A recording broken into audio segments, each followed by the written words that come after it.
Bonjour, merci.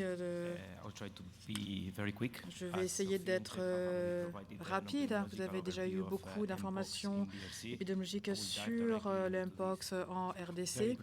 Pour ma part, je vais faire une présentation très brève sur les faits marquants concernant le clade 1B à Uvira en RDC. Donc, un peu de contexte. On parle d'une zone sanitaire plutôt urbaine, 411 000 habitants, la plupart en ville. Vous voyez que c'est à la croisée entre les pays, donc c'est à la frontière avec le Burundi, comme vous pouvez le voir sur la carte, très proche du Rwanda. On a également le lac Tanganyika qui fournit une communication avec la Tanzanie et la Zambie. Donc c'est une zone dans laquelle il y a des conflits, beaucoup de déplacés internes, de réfugiés. Et c'est également la première zone dans laquelle on a identifié le clade 1B. C'était dans le sud Kivu, Kamituga, donc c'est très proche. Donc le premier cas a été signalé en mai 2024. Et MSF Amsterdam a commencé à appuyer le centre de traitement, et ce, entre juin 2024 et mars 2025. Méthode, donc définition de cas du ministère de la Santé. On s'est penché sur tous les cas confirmés et probables.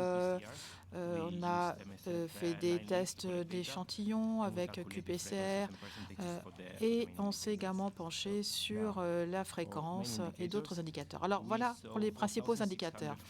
4 614 cas, 20% d'entre eux ont été testés et parmi ceux qui ont été testés, 60% ont été testés positifs. Donc, taux de positivité de 60, la médiane entre le démarrage des symptômes et la présentation des 4 jours, et 28% de l'ensemble des cas ont été admis, et la durée moyenne de séjour était de 5 jours.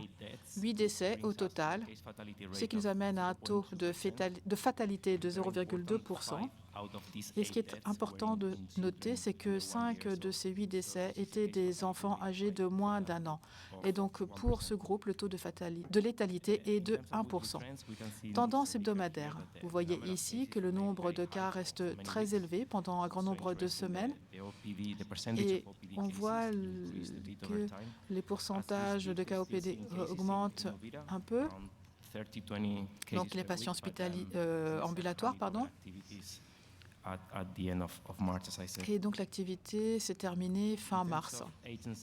Maintenant, répartition âge et sexe. Sur cette pyramide, vous voyez que la tranche d'âge la plus affectée, c'était les enfants âgés de moins de 15 ans, 62% de l'ensemble des cas. Pour ce qui est des enfants âgés de moins de 5 ans, ils représentaient 33% de l'ensemble des cas. Et pour vous donner une idée, il y a 17% d'enfants âgés de moins de 5 ans dans la population générale. Et donc, il représente néanmoins presque 2 fois plus en termes de cas. Maintenant, pour ce qui est de la répartition par âge, vous voyez que ça évolue au fil du temps. Et donc, ça passe des adultes aux enfants en quelques semaines. Donc, au début, c'était surtout des adultes qui étaient concernés, travailleurs du sexe, commerçants, des gens qui se déplacent, qui voyagent. Et ensuite, ça s'est reporté davantage sur les enfants. Et donc, on se dit que c'est arrivé probablement à Uvira par les travailleurs du sexe, et ensuite la transmission s'est faite de façon non sexuelle. Et vous voyez ici les contacts les plus fréquemment signalés. Bien, ce sont des gens à proximité proche, mais qui n'ont pas forcément un contact physique. Donc tout d'abord les contacts indirects, ensuite les contacts physiques, contacts sexuels. Ça a été signalé par un nombre bien inférieur de cas. Maintenant, le lieu, le foyer surtout.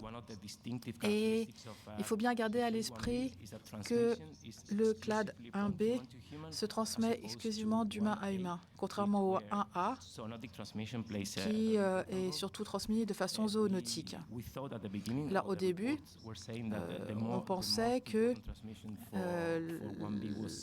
c'était surtout la transmission sexuelle qui était responsable de la transmission des clades 1B, mais on voit ici que ce n'est pas le cas. Donc, en conclusion, c'est une série de cas larges de patients atteints de Mpox infectés par le nouveau clade 1B.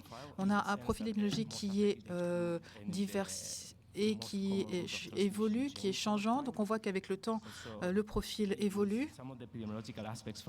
Et on voit que les aspects épidémiologiques sont assez différents de ce que l'on a pu voir ailleurs. Donc surtout au foyer, dans le cadre de contacts non sexuels, le groupe le plus affecté était le groupe des enfants âgés de moins de 5 ans. Et la mortalité a surtout concerné les enfants âgés de moins de 1 an, donc ça c'est important à noter. Et malgré une gravité assez faible et une mortalité relativement limitée, il y a quand même un nombre élevé de cas. C'est un fardeau très fort, très élevé pour un système de santé qui est déjà très chargé, qui connaît beaucoup de contraintes. Alors j'aimerais remercier maintenant les différents participants, surtout Elvis et Test, qui ont travaillé avec les participants, mais qui ne pouvaient pas être là avec nous aujourd'hui. Merci beaucoup.